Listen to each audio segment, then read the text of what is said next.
नमस्कार दोस्तों, आज सुनते हैं पितर अमावस्या की कहानी। देवताओं के पितरगण अग्निस्वार्थ जो सोमपथ में निवास करते थे, उनकी एक मानस कन्या थी जिसका नाम अक्षोधा था। एक बार अक्षोधा ने 1000 वर्ष तक तपस्या की, जिससे प्रसन्न होकर देवताओं के पितरगण अग्निस्वार्थ और बहर्षि पथ अपने अन्य पितरगण अमावस्या के साथ अक्षोधा को वरदान देने के लिए अश्विन अमावस्या के दिन उपस्थित हो गए।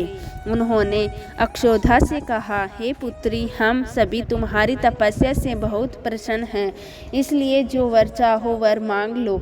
लेकिन अक्षोधा ने अपने पितरों की तरफ ध्यान नहीं दिया और वह अति तेजस्वी पितर अमावस्या को बिना पलक झपकाए निहारती रही। पितरों के बार बार कहने पर अक्षोधा ने कहा कि हे भगवान, क्या मुझे सचमुच कोई वरदान देना चाहते हैं? इस पर सबसे तेजस्वी पितर अमावस्या ने कहा, हे अक्षोधा, वरदान पर तुम्हारा पूरा अधिकार है, इसलिए निसंकोच कुछ भी मांग लो। अक्षोधा ने कहा, भगवान, यदि आप मुझे वरदान देना ही चाहते हैं तो मैं इसी क्षण से रमण करना चाहती हूँ, आपके साथ आनंद लेना चाहती हूँ। अक्षोधा के इस तरह कहे जाने पर सभी पितर क्रोधित हो गए और उन्होंने अक्षोधा को श्राप दिया कि वह पितरलोक से धरती लोक पर गिर जाएगी। पितरों के इस तरह श्राप दिए जाने पर अक्षोधा पितरों के पैरों में गिरकर रोने लगी। इस पर पितरों को उस पर दया आ गई।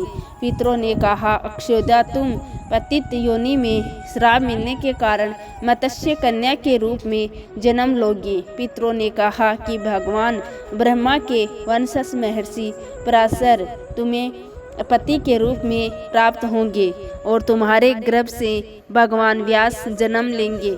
इसके अलावा भी अन्य दिव्य वंशों में जन्म लेते हुए तुम श्राप मुक्त होकर वापस पितरलोक में आ जाओगी।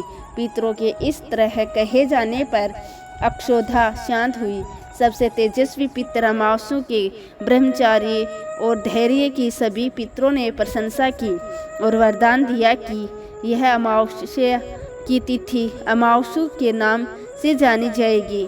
जो प्राणी किसी भी दिन श्राद्ध ना कर पाए, वह केवल अमावस्या के दिन श्राद्ध तर्पण करके बीते सभी दिनों का पूर्ण पुण्य प्राप्त कर सकते हैं और अपने को तृप्त कर सकते हैं। तभी से हर महीने की अमावस्या तिथि को सबसे ज़्यादा महत्व दिया जाता है और यह तिथि सर्व पितर श्राद्ध के रूप में मनाई जाती है। तो दोस्तों, ये थी सर्व पितर अमावस्या की कथा। ऐसी और कहानियों के लिए हमारे चैनल सबको सब्सक्राइब करना ना भूलें। धन्यवाद।